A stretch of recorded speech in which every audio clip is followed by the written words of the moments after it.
자, 사무엘상 제10장 1절부터 8절 말씀까지 이 계시 말씀을 한 절씩 나누어서 교독하시고 마지막 절 합독하실 때 살아계신 하나님의 음성을 들을 수 있기를 원합니다. 이에 사무엘이 기름병을 가져다가 사울의 머리에 붓고 입맞춤에 이르되 여호와께서 내게 기름을 부으사 그의 기업의 지도자로 삼지 아니하셨느냐. 내가 오늘 나를 떠나가다가 베냐민 경계 셀사에 있는 라일의 묘실 곁에서 두 사람을 만나리니 그들이 내게 이르기를 내가 찾으러 갔던 암나기들은 찾은지라. 내 아버지가 암나기들의 염려는 놓았으나 너로 말미암아 걱정하여 이르되 내 아들을 위하여 어찌하리요 하더라 할 것이요.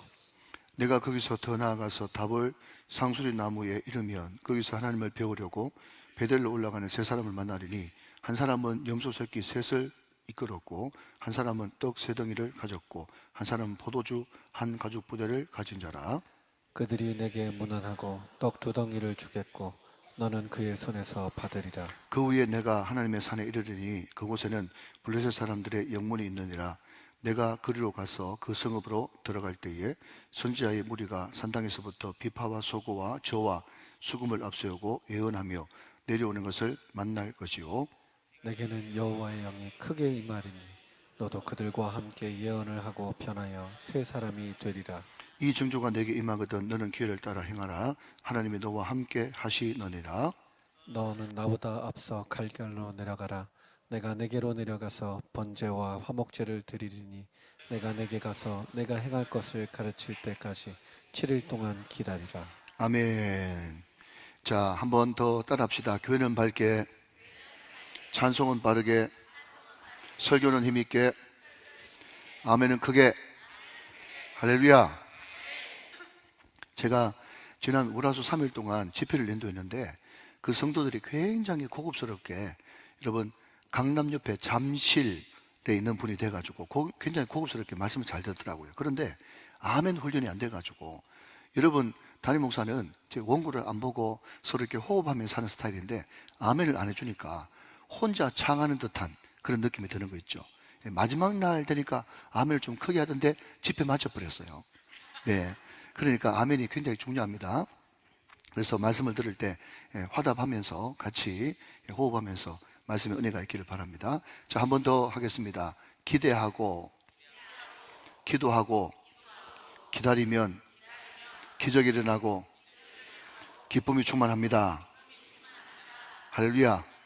그런 은혜가 있기를 바랍니다. 뭐예요? 기대, 기도, 기다림, 기적이 일어나고 기쁨이 충만해요. 이것을 오기라고 그래요. 오기. 자, 여러분 다 몰라도 좋으니까 기억나시는 대로 같이 한번 합시다. 시작. 기대하고 기도하고 기다리면 기적이 일어나고 기쁨이 충만합니다. 할렐루야. 오늘 이 밤이 다 그런 밤 되시기를 주님의 이름으로 축원합니다. 아멘. 여러분, 제가 오래전에 이런 설교를 했던 것이 기억이 납니다. 여러분, 예수님께서 십자가를 지시고 부활하시면서 우리 인간이 가졌던 저주의 문제, 질병의 문제, 또 사망의 문제, 모든 어두운 모든 문제들이 십자가에서 다 깔끔하게 해결이 되고 또 부활하심으로써 영광스러운 의를 얻게 되어가지고, 예를 들면 여러분 그냥 머릿속에 그림을 한번 그려보십시오. 중간에 이제 큰 산이 있고 양쪽에 큰 계곡이 두 가지가 있어요. 그림 그려지죠? 그죠? 이쪽 큰 계곡에서부터 흘러내리는 것은 십자가의 물결이에요. 그리고 이쪽 계곡에서부터 흐르는 것은 부활의 물결이에요. 근데 그 십자가 부활의 그 은혜의 큰 강수가 은혜라고 하는 그 댐에 꽉 찼단 말이죠. 여러분 댐 기억나시죠? 댐이 있으면 여러분 수로가 있지 않습니까? 제가 그런 이야기를 분명히 드렸습니다. 기억나시는 분 계실 거예요. 자, 한쪽에서 흐르는 십자가에서부터 흐르는 강줄기가 또 부활에서부터 흐르는 강줄기가 은혜라고 하는 댐에 꽉 찼어요. 그리고 수로가 있습니다. 그런데 홍수 때 그 수로를 열면요, 그냥 한 시간에 수십 수백 톤의 물이 확 방류돼 가지고 그거 여러분 잘못 열어버리면 밑에 하류는 홍수 나지 않습니까? 그죠? 자, 그만큼 꽉 찬 한 도시를 다 물에 잠가버릴 수 있을 정도로 꽉 찬 그런 은혜댐이 있는데, 문제는 뭔가 하면 나한테는 물 한 방울도 없네.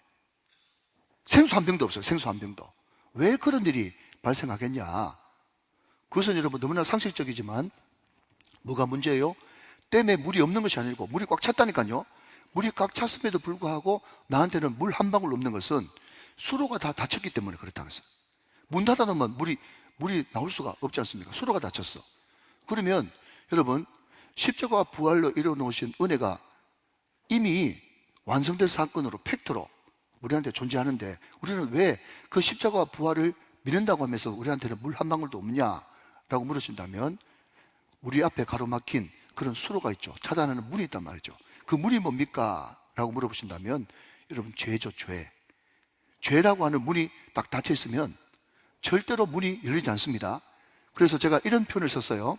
우리가 제주도나 뭐 미국이나 동남아나 어디를 가든지 여러분 비행기를 타면 반드시 검색대를 통과를 해야 되는데 그때는 여러분 다 바클까지 다 풀어야 됩니다. 그러면서 주머니에 10원짜리, 100원짜리, 500원짜리 동전 하나 있어도 다 안 꺼내면 그 검색대를 절대로 통과하지 못합니다. 그런데 어떤 사람이 하는 말이 아이고 이 100원짜리 동전 하나 뭐 가지고 있다고 못 나가려고 하면서 주머니에서 다 꺼내라고 했는데 꺼내지도 않고 100원짜리 동전을 주머니에 넣어놓고 있으면 나중 돼가지고 검색대 통과하려고 그러니까 B 다시 반 다시 백 또 안 꺼내면 또 B 다시 백. 여러분 절대로 그것을 내놓기 전에는 그 문을 통과하지 못하는 거예요. 이해가 되시면 아멘. 여러분 와 같이 십자가와 부활로 주님께서 죽음의 문제, 저주의 문제, 질병의 문제, 모든 부정적인 염려, 근심 모든 것들을 다 도말했다고 하지만은 그럼에도 불구하고 나한테 아직까지 용서하지 못한 죄, 반복되는 죄, 오래전부터 굳어있는 죄, 이 죄가 해결하지 못할 때는 절대로 하나님의 은혜의 강수가 나한테 공급되지도 못한다는 것입니다. 사랑하는 여러분, 오늘 이 밤에 우리의 모든 죄 문제를 청산하고 십자가와 부활로 이루어놓으신 그 놀라운 은혜의 생수가 우리 가운데 충만하게 공급되어지고 폭포수같이 쏟아지게 되시기를 주님의 이름으로 축원합니다. 자, 또 하나는요, 죄의 문제가 있고 또 하나는요, 믿음의 문제가 있어요. 믿음이 없이는 아무것도 안 된단 말이죠. 자, 여러분 이 말씀을 꼭 우리가 한번 고쳐봅시다. 에베소서 2장 8절 말씀을 좀 띄워주십시오. 다 알지만은 에베소서 2장 8절 말씀, 자 같이 한번 읽어보도록 그렇게 하죠. 시작. 너희는 그 은혜에 의하여 믿음으로 말미암아 구원을 받았으니 이것은 너희에게서 난 것이 아니요 하나님의 선물이다. 그렇게 이야기했어요. 자, 좀 띄워놓으시고요. 자, 같은 맥락입니다. 똑같은 이야기를 제가 지금 하고 있는 거예요. 자, 여러분 여기에 은혜에 의하여 라고 하는 것은요, 한번 따라 하실까요? by grace. 시작. by grace. by grace가 영어 성격으로는 은혜에 의하여 이렇게 했습니다. 자, 믿음으로 말미암아 이것은요 through faith. 시작. through faith. 또 이런 이야기를 하는데 목사님 발음이 완전 일정시대 같습니다. 이런 이야기 좀 하지 말고 발음 안 좋아요. 알아요. 그렇지만 다 알아듣잖아요. 그죠? 여러분 외국 사람하고 이야기해 보니까요 그냥 제가 방금 이야기했던 것처럼 by grace, through faith 하면서 누구든지 다 알아들을 수 있는 그런 영어를 쓰니까 더 잘 알아듣더라고. 어떤 사람 막 제가 옆에 누구랑 이야기 안 하는데요 막 혀 굴리고 하니까요 what 하면서 못 알아듣더라고. 여러분 굴리지 말고 그냥 대한민국 영어 쓰시면 됩니다. 자, 여러분 중요한 것은요 by grace, through faith. 자, 3번 반복. 시작. by grace, through faith. by grace, through faith. by grace, through faith. 자, 여러분 by grace가 무슨 뜻인가 하면요 방금 제가 말씀드렸듯이 은혜. 여러분 은혜가 뭔가 하면요 십자가와 부활로 다 이루어놓으신 하나님의 완벽함, 이게 은혜입니다. 그냥 여러 가지로 설명할 수 있지만 은혜 또 이야기하면 뭐 여러 가지 많이 설명할 수 있잖아요. 그런데 지금 방금 여러분 앞에 제가 그 댐 이야기하는 거하고 같이 연관시켜가지고 똑같은 예와 2가지를 이야기하는 거예요. 여러분 은혜가 뭐냐고 이야기하면 십자가와 부활로 이루어놓으신 모든 사망과 저주와 여러분 질병과 모든 가시와 엉겅퀴들을 다 해결해 놓으신 하나님의 완벽한 축복, 의, 좋은 거 다 들어있는 거, 이게 은혜라고 칩시다. 할렐루야. 자, 은혜는 다 준비됐어요. 그런데 모든 다 준비된 은혜가 나한테 안 오잖아요. 내한테 올라 그러면 뭘 통해서만 올 수 있는가 하면요 through faith. 믿음을 통해서만 오는 거예요. 믿음. 자, 그러니까 여러분 여기서 한번 더 따라하면 좋겠습니다. 믿음은 스위치다. 시작. 믿음은 스위치다. 믿음이라고 하는 그 스위치가 있어가지고 여러분 오늘 시켜야 그 모든 준비된 그 은혜가 나한테 오는 거예요. 여러분 제가 지난번에 여러분 핸드폰 이야기하면서 제가 말씀드렸습니다. 뭐라고 말씀드리는 겁니까? 굉장히 중요합니다, 여러분. 자, 여러분 제가 굉장히 좋은 기종의 핸드폰을 샀어요. 옛날에 9버전 핸드폰이 여기 있어요. 자, 믿음 있는 사람 다 보입니다. 여기 핸드폰 있죠? 완전 벌거벗은 임금님입니다. 그죠? 자, 옛날 9버전, 신버전이에요. 그런데 여러분 여기에 제가 사진이 5만 장 들어가 있어요. 5만 장. 그런데 여러분 어떤 바보 같은 사람이요, 하나씩 이렇게 5만 장 옮기는 사람이 있습니까? 그러니까 옮길 수도 없어요. 중간에 여러분 100개도 안 돼가지고 포기할 거예요. 자, 그러면 두 대를 딱 놓고, 그죠? 그냥 좀 기계를 다룰 줄 아는 사람이면 동기화 하시겠습니까? 싱크로나이즈 동기화 하시겠습니까? 그러면요, 아멘, 아멘, 아멘. 그게 예예예예요. 그죠? 아멘, 아멘, 아멘. 몇 번 누르면요, 여기 있는 게 자동으로 조금만 기다리면 다 사진 데이터 다 넘어가죠? 여러분 이게 동기화 아닙니까? 이게 바로 믿음이라고 하는 거예요. 믿음. 믿음은 스위치, 믿음은 동기화. 아멘이십니까? 그러니까 이 믿음이라는 것이 얼마나 중요한지 몰라요. 그러니까 믿음이 없이는 하나님 기쁘시게 하지 못하나니. 왜? 믿음이 있어야 하나님께서 이뤄놓으신, 하나님께서 우리에게 행하시려고 하는 이 모든 것들을 다 우리가 받을 수 있는데, 믿음이 없으면 여러분 제가 끝부분에 대해서도 말씀드리겠지만, 여러분 혹시 교통체증 내지는 트래픽이라고 들어보셨어요? 트래픽. 예를 들어서 주님께서 주시려고 하는 만약 차는 2만 대인데 내 믿음의 도로는 1차선밖에 안 돼. 그러니까 여러분 2만 대가 1차선 한 대로 다 들어가려고 그러니까 얼마나 이게 힘들고 그냥 교통체증에 트래픽이 걸리는 거예요.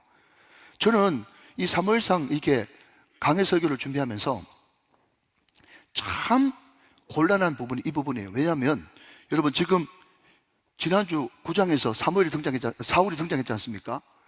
그런데 사울은요 너무 답답한 사람이에요. 저는 여러분 시원시원하고 통쾌하고 거침없는 것을 좋아하는데, 사울이라고 하는 답답한 교통체증이 걸려가지고 말이죠. 야, 제가 설교 준비를 해보니까 이 사울이 언제 끝나나? 11장도 사울, 12장도 사울, 13장도 14장도 15장까지 계속 사울이 나오니까 완전 머리가 돌 것 같은 거예요. 야, 이걸 어떡하지? 이 답답한 친구 어떡하지? 자, 여러분 오늘 결론입니다. 믿음이 없으면요 하나님께서 답답해 하십니다. 오늘 여러분 읽어보면요 고구마 10개 먹은 것 같아요. 그런데 여러분 반면에 그 뒤에 사울 시대가 지나가고 난 다음에 다윗 시대가 오지 않습니까? 여러분 벌써 다윗이 딱 등장할 때부터 얼굴이 붉고 용모가 아름답고부터 시작해가지고 굉장히 여러분 좋은 조짐이 보이는데, 그 뒤에 다윗과 골리앗, 또 그 뒤에 그 어려움과 핍박에서도 계속하는 것 교제하는 나의 힘이 되신 여호와여, 이런 믿음 보면 여러분 그렇다고 하세요. 여러분 통쾌하고 시원하죠? 아멘이십니까? 그러니까 하나님 보시기에도 말이죠, 하나님 보시기에도 믿음이 있으면 통쾌하고 시원해요. 여러분 이것을 성경을 어떻게 이야기하는지 한번 보실까요? 잠언 25장 13절 말씀 한번 보십시다. 잠언 25장 13절 말씀 한번 띄워보세요. 자, 충성된 사자는 이렇게 이야기하지 않습니까? 여기 충성되다, 이것을 영어 성경에는 faithful 이렇게 되어 있거든요. 그러니까 충성된 이것을 다른 말로 바꾸면 믿음이 있는 이런 사람이에요. 충성된 사자는 이것을 다른 말로 바꾸면 믿음이 있는 주의 종은, 자, 아멘 하셔야 됩니다.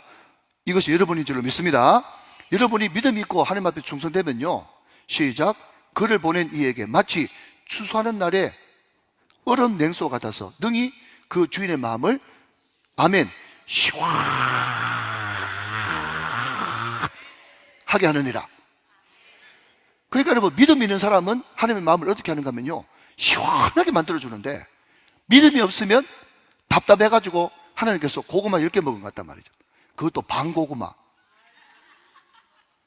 여러분 주님께서 믿음 없으면요 이게 완전 교통체증 트래픽이 걸린 거라니까요.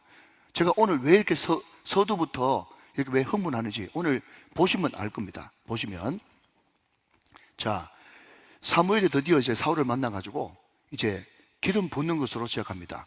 자, 점점 성경은 점층법 1단계, 2단계, 3단계로 넘어갑니다. 예. 그래서 뚜렷한 표적을 계속 보여주시는데, 자, 여러분, 표적 내지는 기적, 내지는 사인이 말이죠. 절대로 내가 그거 봤다고 해가지고 자랑하라고 준 게 아니고 하나님께서는 그 표적을 통해서 네 믿음 더욱 굳세라. 그 목적으로 기적과 표적을 준다는 것을, 표징을 준다는 것을 잊지 마시기 바랍니다. 자, 여러분 1절 말씀 보겠습니다. 이에 사무엘이 기름병을 가져다가 사울의 머리에 붓고 입 맞추며 이르되 여호와께서 내게 기름을 부으사 그의 기업의 지도자로 삼지 아니하셨느냐 라고 이야기하면서 1단계는 여러분 기름 부음으로 시작합니다. 자, 여러분 이것은요 굉장히 첫 단계입니다. 이것을 여러분 제가 어떻게 좀 바꿔볼까 이렇게 생각을 하니까요, 예를 들면 취직 안 되는 자녀가 취직되는 거예요. 결혼 안 하던 자녀가 결혼하는 거예요. 또 내가 이런저런 질병이 있었는데 그 고침 받는 거예요. 그리고 자녀가 골치 아팠는데 애가 정신 차리고 죽기로 돌아오는 거예요. 여러분 이게 오늘 1절 정도의 하나님의 표적입니다. 하나님의 표정이에요. 여러분 그것을 가지고 하나님께서 나를 이렇게 사랑하시는구나 생각하면서 예수께 돌아오면, 하나님 앞에 돌아오면 그 사람은 정말 잘하는 거고요. 하나님께서 굉장히 그 사람 보면 기분이 좋고 마음이 시원한 거예요. 그런데 여러분 사울은 그 1차 표징을 가지고는 전혀 마음에 감동이 안 되고 요동도 안 하는 것을 보게 됩니다. 자, 여기에 중요한 포인트 중에 하나는 뭔가 하면 기름 부음이라고 하는 것인데요, 여러분 기름을 붓는다. 누구한테 기름 붓죠? 왕, 선지자, 제사장에게 기름 붓습니다. 이 기름 붓다가 여러분 구약 히브리 말로 하면 메시아이고 신약 헬라어로 하면 그리스도가 되어지는 겁니다. 기름 붓는 자 다 똑같은 말이에요. 그런데 기름 붓는 자, 여러분 그냥 상식적으로 한번 생각해 봅시다. 물과 기름이란 말 아세요? 물과 기름이란 말 아세요? 잘 들리시죠? 예, 안 들리는 건 아니죠. 물과 기름, 그러니까 기름 붓는다라고 하는 말은 뭔가 하면요, 구별된 삶을 요구한다 이런 뜻입니다. 그러니까 사울이 기름 부음 받았다고 하는 이 말은 뭔가 하면, 사울이 이전에는 아버지 기스의 아들이 돼가지고 굉장히 효성스럽고 순종 잘하고 겸손한 그런 아들이었다면 그것을 하지 말라고 하는 것이 아니라 이제 기름 부음을 받은 다음에는 네 아버지가 하나님이 되는 것이며, 그리고 이전까지 네 가정 기스의 아들로 사울의 가문으로 가문을 위하는 사람이었다면 이제 하나님을 위하고, 아멘, 또 하나님의 나라를 위하고 나라를 위한 그런 삶을 살게 될 것을 기름 부음을 시행함으로써 시작되는 것입니다. 여러분 그러면 이런 질문이 오갑니다. 뭔가 하면요, 그러면 장로님, 안수 집사님, 목사님 또 기름을 부어가지고 그냥 주의 종으로 삼았다 그렇게 이야기하는데, 그러면 우리는 기름 안 부었으니까 아무것도 아닙니까? 라고 이야기하시면 굉장히 구약에 머물러 있는 그런 신앙이죠. 여러분 예수 믿을 때 다 성령으로 기름 부음 받은 줄로 믿습니까? 그러니까 여러분 기름 부었다 그러니까 자꾸 옛날 구약 버전으로 생각하지 말고, 제가 한 10대 번 이야기했는데 성경에 목자라는 말만 나오면 목사님만 생각해요. 그죠? 그리고 왕, 선지자, 제사장 이런 이야기만 나오면 나하고는 전혀 상관없다 이렇게 생각합니다. 그렇지만 그 유명한 구절 베드로 전서 2장 9절 말씀, 너는 택한 족속이요 왕 같은 제사장들이 거룩한 나라라고 이야기했기 때문에 그냥 구약에 나오는 모든 왕, 선지자, 제사장은 곧 나요.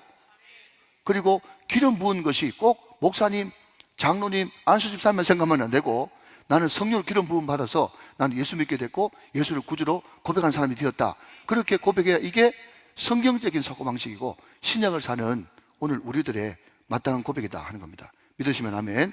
자, 그런데 사울에게 기름을 부었는데 이것이 너를 지도자로 삼는 하나님의 표적이 아니냐 그렇게 이야기하셨음에도 불구하고 사울은 그냥 패스, 넘어갔어요. 자, 그러니까 2단계에 하나님께서 더 뚜렷한 표징을 허락해 주십니다. 자, 여러분 이제부터는 깜짝 놀랍니다. 여러분 한번 보십시오. 2절 말씀, 내가 오늘 나를 떠나가다가 베냐민 경계 셀사에 있는 라헬의 모실 곁에서 두 사람을 만나리니 그들이 내게 이르기를 내가 찾으러 갔던 암나기들을 찾은지라. 내 아버지가 암나기들의 염려는 놓았으나 너희로 말미암아 걱정하여 이르되 내 아들을 위하여 어찌하리요 하더라 할 것이요. 그러면서 구체적으로 이제 무슨 말을 할 것까지 다 가르쳐 주는데, 그럼 여기서 우리가 밑줄을 좀 그어봐야 될 것은 라헬의 묘실이라고 하는 곳에 밑줄을 한번 그어보시면 좋겠습니다. 일단 자, 그리고 그 뒤에 나오는 두 사람을 동그라미를 한번 쳐보시죠. 자, 먼저 두 사람에 대해서 간단히 말씀드리면, 여러분 구약시대 때 누구에게 법적인 증거가 되려고 그러면 한 사람 가지고 됩니까? 안 됩니다. 무조건 두 사람 이상 돼야 됩니다. 그러니까 두 사람을 만나게 하심으로써 증거 삼겠다라는 그런 의미가 들어있고요. 자, 여러분 야곱에게는 부인이 몇 명 있었죠? 4명 있었습니다. 그 중에 가장 사랑했던 여인은요, 라헬입니다. 여러분 라헬이 아들 2명을 낳았죠. 누굽니까? 요셉과 베냐민입니다. 그죠? 자, 지금 사울이 무슨 지파죠? 베냐민 지파입니다. 그러니까 여러분 성경은요 굉장히 꼼꼼한 책이어서 그냥 허투루 넘어가는 것이 전혀 없어요. 그런데 여러분 라헬이 왜 죽었습니까? 오케이, 베냐민 나타가 죽었죠. 그죠? 그런데 오늘 지금 사울이 소명받는 하나님의 뚜렷한 표적을 보여주시는 그 장소가 어디라고요? 라헬의 묘실 곁에서 두 사람을 만난다 하면서 라헬의 묘실을 여러분 언급하고 있는 것이 무슨 뜻이겠습니까? 저도 잘 몰라요. 근데 이건 공부해야 돼요. 여러분 이것은 사전을 보고 여러분 관련 책자를 찾아봐야 아는 거지, 이것을 그냥 아는 사람은 없어요. 공부해야 됩니다. 그러니까 사울에게 네 첫 기원, 너의 첫 출발을 알려주는 거예요. 여러분 모성애의 극치는요 자기 아이를 낳으면서 자기는 죽고 아이를 살린 겁니다. 그 사람이 라헬이었어요. 네가 그렇게 해서 태어난 지파가 베냐민 지파지 않습니까? 그러니까 하나님의 사랑이 또 그리고 엄마의 사랑이 깊이 묻어있는 지파라는 것을 넌 절대로 잊지 말란 말이죠. 여러분 저는 항상 믿음이 떨어지고 믿음이 약해질 때마다 늘 저 스스로 고백하는 말이 있습니다. 여러분도 그런 말 있을 거예요. 하나님, 예수의 예자도 모르고 교회 교자도 모르는 집안에 태어나서 우정교회 담임 목사가 되다니 이게 도대체 이게 무슨 일입니까? 하면서 그 여러분 나의 근본으로 들어가면 은혜가 회복되는 거예요. 여러분 하나님께서는 베냐민 지파의 사울을 왕으로 부르실 때 라헬의 묘실 곁에서 사람을 만나게 하심으로 다시 한 번 더 그의 출발점, 그의 근원부터 다시 한 번 더 짚어주시는 그런 모습을 보게 된다는 거죠. 자, 근데 여러분 3절 한번 보십시오. 그게 더 기가 막힙니다. 내가 거기서 더 나아가서 답을 상수리 나무에 이르면 거기서 하나님을 배우려고 베델을 올라가는, 그러니까 하나님께 제사하려고 베델을 올라가는 세 사람을 만납니다. 자, 세 사람 만나요. 벌써 복잡하죠? 복잡해요. 근데 한 사람은 염소 새끼 셋을 이끌었고, 한 사람은 떡 3덩이를 가졌고, 한 사람은 포도주 한 가죽 부대를 가진 자라. 자, 여러분 저를 한번 보십시오. 자, 여러분 알아들으면서 지금 따라오셔야 되는데, 지금 하나님께서 사울 너를 이스라엘 땅에 초대 왕으로 삼았다는 것을 확실하게 알려주시려고, 다른 말로 하면 여러분 확실하게 알려주는 것이 표징인데, 표징을 주신 이유가 뭐라고요? 믿음 주시려고. 믿음. 아멘이십니까? 표징을 주시는 이유는 믿음 주시는 거예요. 근데 첫 번째 단계는 뭔가 하면 기름 부어요. 근데 그 단계에서 야, 나 같은 사람한테 기름 붓다니 하면서 거기서 믿음이 확 확장됐으면 그로 끝이에요. 그런데 사울은 원칸 믿음이 없고 답답한 친구고 하나님 보시기에 고구마 10개 먹은 그런 사람이기 때문에 첫 번째 기름 붓는 것으로는 안 된단 말이죠. 그런데 길 가다가 자기의 처음 근본을 건드려줍니다. 라헬의 묘실에 사람을 만나게 하심으로 말이죠. 그런데 한 걸음 더 나가지고 거기서 길 가다가 3명 만난다 그러니까 벌써 여러분 확률이 확 엄청나게 여러분 차이가 나지 않습니까? 예를 들어서 어떤 사람이 기름 붓는다 그러면 그래 기름 부을 수도 있겠지, 우연이겠지 생각하지만, 예를 들어서 3사람 만날 거다 그만 해도 벌써 확률이 확 줄어들죠. 그런데 3사람 만나는 거로 끝나는 게 아니라 그 사람들한테 뭐가 있는가 하면, 한 사람은 염소 새끼 3마리, 두 사람은 떡 3덩이, 또 한 사람은 가족 부대 포도주 한 부대.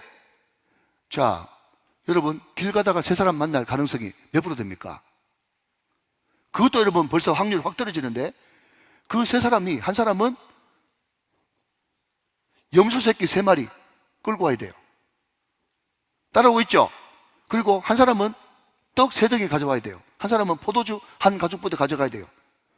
여러분, 어떤 또 시간 없는 목사님이 이걸 확률로, 포렌시식으로 확률을 해봤답니다. 그러니까요, 확률이요, 벌써 앞에 0점 붙어요. 0.000으로 막 나가는 거예요. 그러니까 이 사무엘 선지자가 사울한테 하는 이야기가 현실에서 직접 이루어질 수 있는 그런 확률은요, 0.00으로 나간다니까요. 알아듣고 계십니까? 네. 그러니까 이게 만약에 그대로 됐다 그러면은 확실하게 믿어야 되겠죠. 야, 무슨 이런 일이 다 있나? 이것은 하나님의 확실한 나에 대한 부르심이야. 그러면서 여러분, 그냥 제가 입장을 바꾸는 거 생각했어요. 아이고, 너무 감사합니다 하면서 여러분, 제가 떡 먹고 믿었어요. 여보세요? 떡 먹고 믿었다고요. 그런데 사울은 못 믿어요. 그런데 여러분, 자 보십시오. 염소 새끼 3마리, 떡 3덩이, 여러분, 포도주 한 가죽 부대, 이것도 확률이 확 떨어져가지고 0점 몇몇으로 나가는데, 더 여러분, 더 심각한 것은 뭔가 하면 그 중에 떡 3덩이 있는 사람이 그 중에 2덩이 나한테 줄 것이다. 이거 좀 여러분 좀 믿어주세요. 아시겠죠? 예, 이런 확률은 없단 말이에요 지금. 자, 다시 한번 여러분 4절 봅시다. 그들이 내게 문안하고 떡 2덩이를 주겠고 너는 그의 손에서 받으리라. 지금 여러분, 이미 이루어진 일이 앞으로 이루어질 것을 이야기하고 있어요. 앞으로 이루어질 것을 이렇게 구체적으로 이야기하면 말이죠, 하면서 뒤로 발랑 나잡아지면서 무릎을 팍 꿇어야 되는데, 사울은 얼마나 믿음이 없었으면 이렇게 이야기해도 안 믿어. 자, 그러면 이제 3단계로 넘어갑니다. 3단계는 어떤 일이 벌어지는가 하면 5절 말씀. 5절, 그 후에 내가 하나님의 산에 이르르니 그곳에는 블레셋 사람들의 영문이 있는지라. 제가 이게 무슨 말인가 싶어가지고 그냥 주석과 또 해설서를 찾아봤더니, 그때 당시에 블레셋이 이스라엘을 자기 땅처럼 그냥 침략을 해가지고 그냥 블레셋하고 이스라엘하고 경계선, 지금으로 말하자면 휴전선 근처에 DMZ 정도 되는 거기에 블레셋으로 나가는 문, 그게 영문이라고 있었대요. 자, 여러분, 한번 제가 지금 충분히 설명했으니까 한번 생각해 보십시오. 블레셋 군사들이 지금 바로 저기서 지켜보고 있습니다. 지금 경계예요. 자, 여러분, DMZ에서 우리가 말 하나라도, 손짓 하나라도, 행동 하나라도 조심해야 되겠죠. 그런데 거기서 어떤 일이 벌어지는가 하면요, 이런 일이 벌어집니다. 자, 5절 말씀 계속 좀 보시면, 5절, 내가 거리로 가서 그 성읍으로 들어갈 때에 선지자의 무리가 산당에서부터 비파와 소고와 저와 수금을 앞세우고 예언하며 내려오는 것을 만날 것이다. 자, 여러분, DMZ에 여기 있는 선지자들이 누구 있는가 하면 사무엘의 선지학교의 학생들이었다고 학자들이 그렇게 이야기를 합니다. 그런데 그 사람들이 그 블레셋 영문에 거기가 말고 갔는지 모르겠는데, 거기에서 여러분 처음 희한한 것은 손에 비파, 소고, 저, 수금 앞세우고 예언하면서 내려오는 것을 만날 것이다. 여러분, 여기서는 이런 일이 안 벌어져야지 거의 정상이라니까요. 이런 일이 벌어지는 게 확률로 따지자면 벌써 0점 해가지고 0이 한 10개쯤 붙었어. 도무지 있을 수 없는 일이 일어날 것이라고 이렇게 예언을 하고 있습니다. 자, 그런데 그때 어떤 일이 벌어지는가 하면 6절, 내게는 여호와의 영이 크게 임하리니 너도 그들과 함께 예언을 하고 변하여 새 사람이 되리라 하면서, 하나님께서 우리를 따지자면 슈퍼컴퓨터에 넣어가지고 이런 확률이 몇 프로 되겠습니까 하면 0점 해가지고 0이 여러분 쭉 20개, 30개 거기에 마지막에 일자가 붙는데, 이런 일들이 앞으로 나한테 있을 것이다. 그러면 그들과 함께 네가 같이 있을 때에 예언도 하면서 새 사람이 될 것이다. 그렇게 이야기를 하고 있다는 거예요. 여러분, 여기에 등장하는 여러분 새 사람이라고 하는 것은요, 어떤 의미를 가지는가 하면, 어떤 사람이라도 여호와의 영에 감동되면 새 사람이 되어지는데, 그 영에 감동돼 가지고 새 사람이 되어지면 어떤 역사가 벌어지는가 하면요, 나도 모르는 자신감, 나도 모르는 든든함, 나도 모르는 거침없임, 나도 모르는 여러분 또 힘과 능력, 이것을 받게 되는 그 사람이 새 사람이 되어지는 거예요. 이전과 완전히 달라진 사람이죠. 사울이 여러분 정말 이렇게 믿지 못하는 사람이 된다 해도 여호와의 영이 임해가지고 새 사람이 되어지면 완전히 변해가지고 완전 딴 사람이 될 것을 말씀하고 있다는 겁니다. 자, 그러면 여러분, 여기 세 사람이 등장했으면 세 사람 반대말은 뭐죠? 헌 사람이잖아요. 헌 사람. 예, 헌 사람이 뭐냐라고 물으신다면 여러분 성경을 같이 한번 보겠습니다.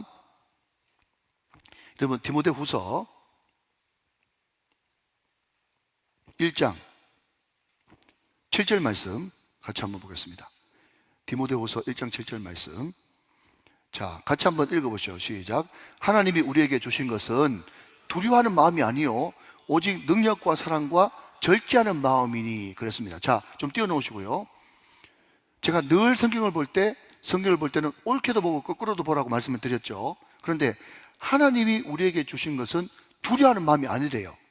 자, 그러면 우리 마음 가운데 예수를 믿는다고 하면서도 두려움이 가득 차 있으면 그 사람은 새 사람이요, 헌 사람이요? 헌 사람인 거예요.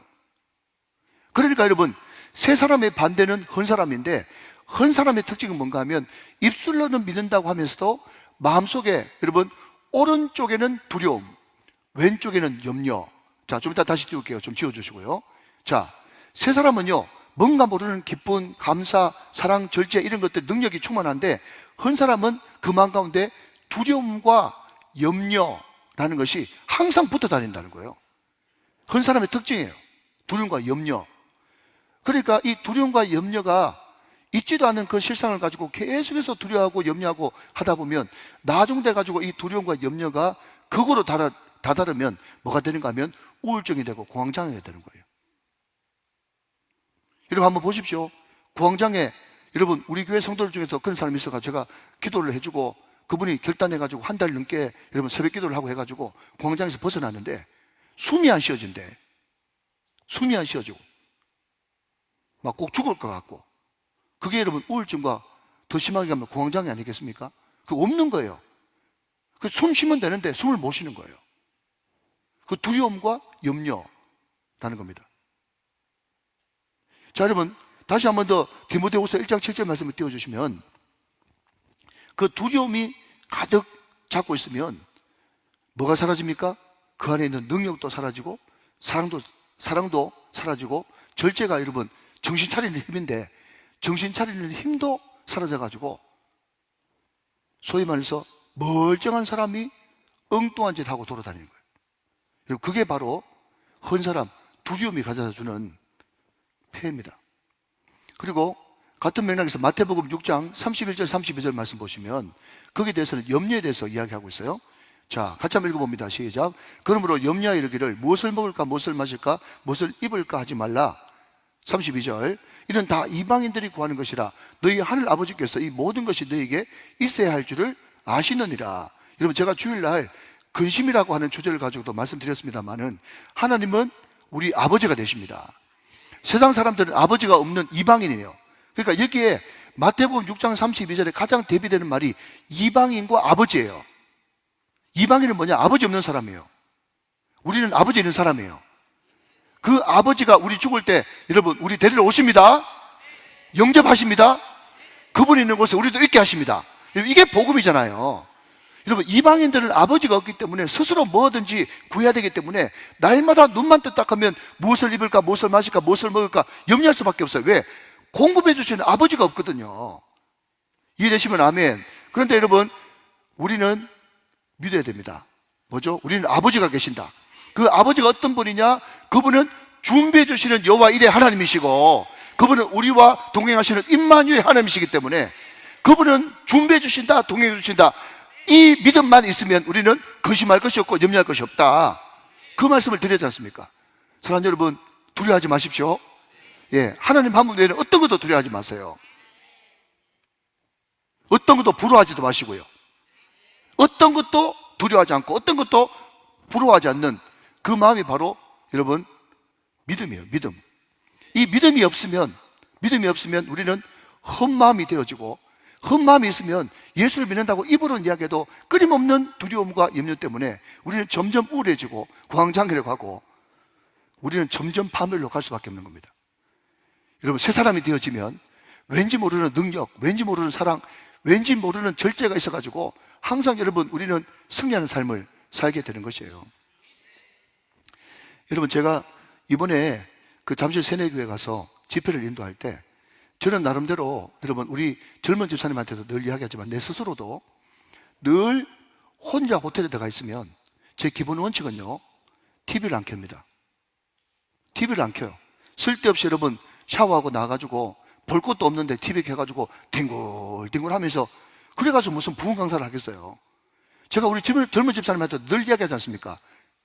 빌 할베스도 그런 이야기 했고 딜 무디도 그렇게 이야기했는데 당신은 혼자 있을 때 어떤 사람입니까? 그게 하나님의 축복을 담는 이런 바로메타 기준이에요. 내가 혼자 호텔방에 있다고 할지라도 쓸데없는 짓 하지 않고 여러분 딱 샤워하고 와가지고 여러분 속옷 딱 갈아입고 여러분 제복 딱 입고 그냥 카페트에 침대에서 내려와 카페트에 딱 무릎 꿇고 30분 이상 기도할 수 있는 TV 안 켜고 경건생활 할 수 있는 그런 준비만 돼 있으면요, 여러분 우리는 반드시 하나님의 축복을 받을 수밖에 없습니다. 믿으시면 아멘 하시기 바랍니다. 그러니까 옛날에는 말이죠, 어떨 때는 컨디션 좋을 때도 있고 어떨 때는 컨디션 안 좋을 때도 있고 어떨 때 피곤할 때도 있어요. 왠지 모르게. 그때는 말씀을 3일 전한다 그러면 하루 전할 때 이게 소위 말해서 경상도 말로 쇳바닥이 안 돌아가가지고 버벅거릴 때 내가 왜 평소 때 늘 사모하는 말씀을 전하는데 오늘 컨디션이 안 좋아가지고 이게 뭐냐 싶었는데요, 여러분 말 잘하고 말 못하고 그게 문제가 아니더라고요. 중요한 것은 메신저, 말씀을 전하는 메시지를 가지고 있는 이 메신저가 얼마나 하나님 앞에서 성령 충만하고 쓸데없는 거 안 보고 경건하고 깨끗하고 거룩해가지고 통로가 준비되느냐. 그 통로만 준비되어 있으면 내가 말 어눌하게 좀 해도 시원하게 말 못해도 하나님께서 열매 맺게 하시더라고요. 여러분 일은 우리가 하지만 결과는 열매는 하나님께서 보게 하십니다. 믿으시면 아멘 하시기 바랍니다. 그러니까 날마다 우리를 새 마음으로 연결케 하는 것이 너무너무 중요한 거죠. 그래서 오늘 여러분 그 예배 끝나고 나서 말씀 끝나고 나서 찬양 시간에 뭐 그게 찬양이 아니니까 할 수 없지만 제가 이 새 마음 또 헛마음 이 준비하면서요, 제가 계속해서 노래 부르면서 설교 준비했다니까요. 우리 청년들 그 노래 아는지 모르겠는데 뚜꺼봐 헌집 줄게 새집 다오. 청년들 알아요? 현정이 알아? 그 나이 마인들에 알 수 있는 건데. 그래서 여러분들 늘 하나님 앞에 그렇게 노래하세요. 뚜꺼봐 그렇게 이야기하지 말고 하나님 헛마음 드릴 테니까 새 마음 주세요. 헛마음 드릴 테니까 새 마음 주세요. 아멘. 헛마음 드릴 테니까 새 마음 주세요. 여러분 헛마음이 뭡니까? 두려움과 염려에 잡혀있는 사람. 새 마음은요 늘 사랑과 능력과 절제의 마음이 충만한 사람. 이 새 마음이 있어야 새롭게 되어지는 겁니다. 자, 그런데 그 새 마음을 주셔가지고 막 사울이 예언을 합니다. 그러니까 이렇게 소문이 났어요. 자, 여러분 몇 절을 보시는가 하면 10절 말씀 한번 보십시오. 그들이 산에 이를 때에 선지자 무리가 그를 영접하고 하나님의 영이 사울에게 크게 임함으로 그가 그들 중에서 예언을 하니 11절 전에 사울을 알던 모든 사람들이 사울이 선지자들과 함께 예언함을 보고 서로 이르되 기스의 아들에게 무슨 일이 일어났냐? 그 다음 밑줄 사울도 선지자들 중에 있느냐 하고 12절 그곳에 어떤 사람은 말하 이르되 그들이 아버지가 누구냐 한지라. 그러므로 속담이 되어 이르되 사울도 선지자들 중에 있느냐 하더라 그랬습니다. 자, 여러분 들어보십시오. 제 모계 후배 중에 지금 울산에서 열심히 신앙생활하는 친구가 있습니다. 그 친구가 고등학교 때 헤비메탈, 여러분 헤비메탈 뭐 이게 사탄의 음악이라고 하지 않습니까? 그 헤비메탈에 빠져가지고요, 제가 그 친구하고 그 집에 놀러 가보면 막 집이 떠나도록 막 집이 들썩들썩하도록 헤비메탈을 틀어놓고 방문을 열어보면요, 그 동생이 2살 적은 동생인데 방에 누워가지고 거의 뭐라 그럽니까? 그냥 귀신에 그냥 취한 듯한, 그냥 마약에 취한 듯한 막 을이 빠져가지고 그 헤비메탈에 막 심취되어 있어요. 그걸 보면서 부모들이 얼마나 여러분 기가 막히겠습니까? 그렇게 한 1, 2년 고생하는 그 친구가 그때 뭐가 나왔는가 하면 두란노 경배와 찬양이 나왔거든. 두란노 경배와 찬양이 나왔는데 이 친구가 두란노 경배 찬양 가가지고 하트반 선교사한테 안수를 받더니 헤비메탈이 완전 헷가닥 변해가지고 이제 찬양 사역자가 됐네. 그래서 여러분, 그 친구가 막 울면서 기타를 치면서 찬양하고 할 때 우리 동기들이 그 헤비메탈 해가지고 막 이렇게 막 얼빠진 그 저 동생 모습을 다 기억하고 있잖아요, 우리 친구들이. 그때 막 기타 치면서 경배와 찬양할 때 우리가 뭐라 그런지 아십니까? 이러면 이야기해볼까 왜 했고. 그냥 뭐 그 친구도 제 설교를 늘 들으니까 민망할 것 같아서 그냥 넘어갈게요. 예를 들어서 동열이라고 합시다. 동열이도 찬양사역자인가? 동열이도 찬양사역자인가? 그 이야기 했다고. 그러니까 여러분, 성령께서 함께 하시면요, 그냥 놀라운 일이 납니다. 여러분, 누구라고 이야기 안 하겠지만, 여러분, 지금 앞에서 열심히 여러분, 부흥회 다니는 사람들, 여러분, 성령 받기 전에는요, 다 옛날 여러분, 학창시절 때 다 등시 같은 사람, 그런 사람 많았어요. 말도 못하고. 그런데 성령 충만 받으니까 완전 새 사람이 돼가지고, 사울도 선지자 중에 있느냐? 그런 이야기를 들었단 말이죠. 여러분, 소망합니다. 우리도 성령 받으면 얼마든지 완전 새 사람 될 수 있습니다. 그게 성령의 능력이에요. 완전 거듭나고 새롭게 된다니까요. 그러면서 여러분, 여기에 중요한 포인트가 뭔가 하면요, 이겁니다. 여러분, 12절 말씀 한번 더 보시면, 그곳에 어떤 사람은 말하여 이르되 그들의 아버지가 누구냐 한지라. 그랬어요. 그들의 아버지가 누구냐 한지라. 그러니까 여러분, 성령 받기 전에 헌 사람일 때는요, 사울의 아버지는 기스예요. 그런데 성령 받고 나서 새 사람 되고 나면 그 사울의 아버지는 하나님이 되어지는 겁니다. 아버지가 바뀌니까 완전 바뀌어지는 거예요. 여러분 믿으시죠? 그러니까 우리가 성령 받으면 우리도 완전 새 사람 될 수 있다니까요. 저 사람이 무슨 예언을 해? 저 사람이 무슨 전도를 해? 저 사람이 먼저 무슨 저렇게 일꾼이야? 그런 생각했는데 성령 받고 완전 새 사람 돼가지고 변화돼 버린다니까요. 그렇게 되시기를 주님의 이름으로 축원합니다. 자, 그런데 문제는 뭔가 하면 항상 양날의 칼이에요. 양날의 칼. 양날의 칼입니다. 그러니까 우리가 성령 충만 받고 계속 여러분 은혜를 사모하고 또 그 안에 순종하면서 나아갈 때는요, 계속 사람들이 깜짝깜짝 놀라는 거예요. 깜짝깜짝. 옛날에 그 사람 맞나? 점점 여러분 1년 지나면 또 커 있고 1년 지나면 또 커 있고 계속 커 있어가지고 나중에는 그 사람 앞에 가가지고 옛날에는 막 무시하고 옛날에는 내 밑에서 코 질질 흘리고 다니는 저게 이 생각했는데 나중에는요, 그 앞에 가면요, 말도 못 꺼내는 그런 사람 돼버린다니까요. 자, 그런데 여러분, 자, 같은 사무엘상에 있으니까 다음 찾아보시면 좋겠습니다. 사무엘상 19장 넘어갑니다. 사무엘상 19장 넘어가 보세요. 굉장히 중요한 말입니다. 19장.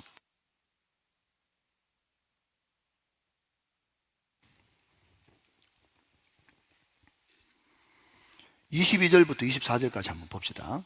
사무엘상 19장 22절부터 24절까지. 자, 쭉 한번 읽고 제가 설명해 드리겠습니다. 자, 22절 찾으셨죠? 제가 했습니다. 이에 사울도 라마로 와서 세구에 있는 큰 우물에 도착하여 물어 이르되, 그 다음 사무엘과 다윗이 어디 있느냐? 사무엘과 다윗, 거기에 일단 끊어 보시고요. 어떤 사람이 이르되 라마나윗에 있나이다. 23절 사울이 라마나윗으로 가니라. 하나님의 영이 그에게도 임하시니 그가 라마나윗에 이르기까지 걸으며 예언을 하였으며, 24절 그가 또 그의 옷을 벗고 사무엘 앞에서 예언을 하며 하루 밤낮을 벗은 몸으로 누웠더라. 그러므로 속담에 이르기를 사울도 선자 중에 있느냐 하니라. 여러분, 이때는 제가 설명을 좀 드리면 사울이 맛이 많이 갔을 때입니다. 사울은 천천히요 다윗은 만만이라고 하는 그 말 듣고 그때부터 미청하게 돼가지고 완전 맛이 가가지고요. 여러분 22절에 옛날에는 다윗만 주 타켓이었는데 이제 사무엘까지 미운 거예요. 그래서 사무엘 이놈들, 다윗 이놈 그냥 한꺼번에 다 죽여버려야 되겠다. 완전 살이가 가득 차가지고 완전 이제 소위 말하면 살인의 영에 이제 완전 사로잡힌 거예요. 그래서 옛날에는 자기 종만 보내다가 이제는 내가 직접 가서 죽이리라 이래 돼가지고 이제 쫓아간 거예요. 그게 어디 가면 사무엘의 근거자였던 라마나윗입니다. 하나님께서 사울도 살려주고 다윗도 살려주려고, 그죠? 그냥 마지막으로 돌이킬 수 있는 그런 기회를 주려고 사울에게 주의 영이 임해가지고 예언을 하는 거예요. 그런데 여러분, 사울이 옷을 벗었어요. 그런데 여기서 옷을 벗었다고 하는 것은 그냥 속을까지 다 벗었다는 것이 아니라 자기 스스로 겉옷을 벗었습니다. 겉옷을 벗었어요. 그 겉옷은 뭡니까? 결국 왕권을 스스로 내려놓는 것을 이야기합니다. 다 거기에 의미가 있는 거예요. 겉옷을 벗었고 밤낮 벗어 누웠더라. 자, 그러므로 중요한 것은 제가 말씀드린 것은 마지막에 그러므로 속담에 이르기를 사울도 선지자 중에 있느냐 하니라. 여러분, 자, 저를 한번 보시죠. 이 말은 이런 말입니다. 여러분, 똑같은 말이라도 뉘앙스 따라가지고 완전 다르죠? 정말 잘한다 라고 하는 거하고 잘한다 하는 거 완전 다르죠? 그죠? 그러니까 우리가 방금 살펴봤던 사무엘상 10장의 이야기는 뭔가 하면 사울도 선지자 중에 있느냐? 좋은 의미예요. 좋은 의미예요. 그런데 여러분, 사무엘상 19장에 이 말은 뭔가 하면 사무엘도 선지자라고, 이런 느낌이에요. 사무엘도 선지자라고, 네가 선지자면 나는 선지자 할배다. 조롱하는 말이에요. 조롱하는 말. 그러니까 여러분, 이것은 정말 사울의 문제가 아니고 우리의 문제. 우리가 정말 성령 충만하고 새 사람이 돼가지고 날마다 여러분 사랑과 능력과 절제와 여러분 감사와 기쁨이 넘치면 말이죠. 야, 저 옛날에 정말 내 밑에서 코 질질 흘리고 다니던 아무것도 아닌데 저 완전 바뀌어버렸네 하면서 나중에는요 그냥 목사님 하면서 거기에 좀 여러분 그냥 밥도 제대로 못 먹을 정도로 하나님께서 그 권위를 엄청나게 높여준다니까요. 새 사람이 됐을 때. 그러면서 야, 저 사람 보니까 하나님 살아계시고 하나님 잘 믿으면 저렇게 되는구나. 그렇게 하면서 모든 사람들이 우러러보는 옛날 것은 완전히 잊어버리고 완전 새 사람이 되어지는데 여러분 우리가 점점 불순종에 들어가고 믿음 저버리고 하나님 떠나버리고 자기 생각으로 뭘 하려고 그러고 자꾸 세상 것이 들어가고 여러분 주일날 말씀 기억나시죠? 내 머리는 진공 상태로 있는 것이 아닙니다. 여기에 세상 것이 들어가면 근심이 되는 것이고 이 안에 하나님이 들어가면 믿음이 되는 거예요. 할렐루야. 자꾸 세상 것이 들어가가지고 두려움, 근심에 잔뜩 사로잡히게 되면 말이죠. 아이고 저것도 하나님 믿는다고 입술로는 늘 하나님 달고 사는데 전혀 행동이 안 따라가죠. 그러니까 그 사람 행동과 그 사람 불순종 때문에 하나님의 이름이 욕을 얻어먹는 거예요. 여러분 우리는 어느 편을 택해야 되겠습니까? 여러분 다 기억하실 겁니다. 여러분 우리 교회가 DTS를 여러 번 했어요. 또 선교도 여러 번 나가요. 근데 여러분 DTS 할 때마다 자 아멘 좀 하십시오. 1기 때도 함께 하셨습니다. 2기 때도 함께 하셨습니다. 3기 때도 함께 하셨습니다. 자 그러면 여러분 우리가 그 은혜를 늘 경험했으면 4기, 5기, 6기 때도 여러분 우리가 만약에 7기를 한다 그래도 7기 때도 우리가 기도하고 주님 앞에 머물고 나가면 반드시 함께 하시겠죠? 그런데 여러분 한번 보십시오. 우리의 현실은 어떻습니까? 여러분 만약에 6기까지 하나님께서 엄청난 은혜를 주셨다고 생각하는데 7기 때 막상 DTS를 시작하려고 그러면 여러분 그 하나님을 믿는 믿음 때문에 든든합니까? 아니면 7기 앞두고 또 걱정됩니까? 덜긴 것처럼 묻지 말고 말을 하세요. 그러니까 여러분 우리가 선교를 여러분 10차례 아니라 여러분 100차례 갔다 와도 101차례 갔다 오면 또 염려됩니다. 그리고 또 내가 전혀 생각지도 못했던 그런 변수가 불쑥불쑥 생기기 때문에 야 이걸 언제까지 계속 하겠느냐 그래가지고 여러분 중간에서 멈춰버리고 매너즘에 빠진단 말이죠. 제가 이야기하고 싶은 것은 여러분 우리의 믿음이 그만큼 없기 때문에 우리는 어제 은혜 가지고 살면 안 되고 오늘 또 은혜가 필요한 것입니다. 오늘 또 믿음이 또 필요한 것이에요. 그러니까 순간적으로 우리가 하나님 놓쳐버리면 여러분 사무엘상 10장에 여러분 사울이 될 수도 있지만 은혜를 놓쳐버리면 순식간에 사무엘상 19장의 사울로 전락할 수도 있기 때문에 우리는 매 순간 똑같은 걸 반복해도 여러분 매주 드리는 금요일 날에도 제가 늘 긴장이 돼가지고 하나님 오늘은 오늘의 은혜가 필요합니다. 할렐루야. 오늘은 오늘의 은혜가 필요합니다. 하나님 앞에 매달릴 수밖에 없는 거예요. 사랑하는 여러분 승리하시기를 주님의 이름으로 축원합니다. 그것이 너무너무 중요하죠. 자 마지막으로 다시 넘어가서 여기도 다룰 것이 너무너무 많은데요. 자 봅시다. 쭉 넘어가서 19절 한번 보십시다. 19절 하나님께서 막판으로 이렇게까지 또 이야기합니다. 자 이번 한번 따라와 보시죠. 19절 제가 했습니다. 너희는 너희를 모든 재난과 고통 중에서 친히 구해내신 너희 하나님을 오늘 버리고 이르기를 우리 위에 왕을 세우라 하는도다. 그런즉 이제 너희의 지파대로 1000명씩 여호와 앞에 나오라 하고 그랬습니다. 자, 지파가 12지파니까 1000명씩 나오면 몇 명이에요? 12,000명이죠. 12,000명. 자, 12,000명 나왔습니다. 20절. 사무엘이 이에 이스라엘 모든 지파를 가까이 오게 하였더니 베냐민 지파가 뽑혔고, 여러분 다시 한번 말씀드립니다. 만약에 여러분 12,000명 나와가지고 난 베냐민 지파 딱 뽑혔다는, 내가 만약에 사울 같았으면 기절해 버리겠네. 베냐민 지파가 뽑혔어요. 그 다음 21절. 베냐민 지파를 그들의 가족별로 가까이 오게 하였더니 마드리의 가족이 뽑혔고 그 중에서 기스의 아들 사울이 뽑혔으나 그를 찾아도 찾지 못한지라. 그러니까 여러분 기름 부었죠. 그죠? 그쪽에서 두 사람 만나기도 했죠. 그리고 셋 하나, 그 중에 또 셋 중에 둘 줬죠. 그리고 이런 12,000명 모였죠. 그 중에 베냐민 지파 뽑혔죠. 그 베냐민 지파 1000명 중에서도 그 1000명 중에서 어떻게 뽑히겠습니까? 저는 이번에 불경 교육자손회를 가가지고 여러분 그 몇 장 안 되는 그 여러분 경품권도 안 뽑히는데, 그렇잖아요. 여러분 저 형원권도 하나 안 뽑히잖아요. 그런데 여러분 12,000명에서 이 정도 뽑혔다 그러면요 기절할 일인데 사울은 그래도 또 못 믿어. 자, 22절 말씀. 그러므로 그들이 또 여호와께 묻되 그 사람이 여기 있나이다. 여호와께서 대답하시되 그가 진 보따리들 사이에 숨었느니라 하셨더라. 그러면서 여러분 드디어 사울을 세우는 장면을 보게 됩니다. 여러분 오늘 결론입니다. 제가 서두에 말씀드렸던 것 같이 하나님은 사울을 뽑으셔가지고 사울에게 여러 번 믿음을 주시려고 몇 단계를 거쳐가지고 이래도 못 믿겠냐, 이래도 못 믿겠냐, 이래도 못 믿겠냐, 하나님이 너를 택했다. 그것을 알려줌에도 불구하고 워낙 사울이 믿음이 없으니까 믿음의 교통체증 트래픽에 걸려가지고 아무리 여러분 죽었지 않아도 믿음이 안 생기는 거예요.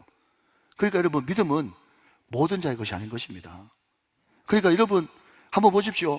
사울은 이렇게 해도 못 믿는데 라합이라고 하는 인물은요 한 번도 그런 표적을 들어보지도 못했는데, 보지도 못했는데 그냥 소문만 듣고도 자기 목숨을 바칠 만큼 믿었지 않습니까?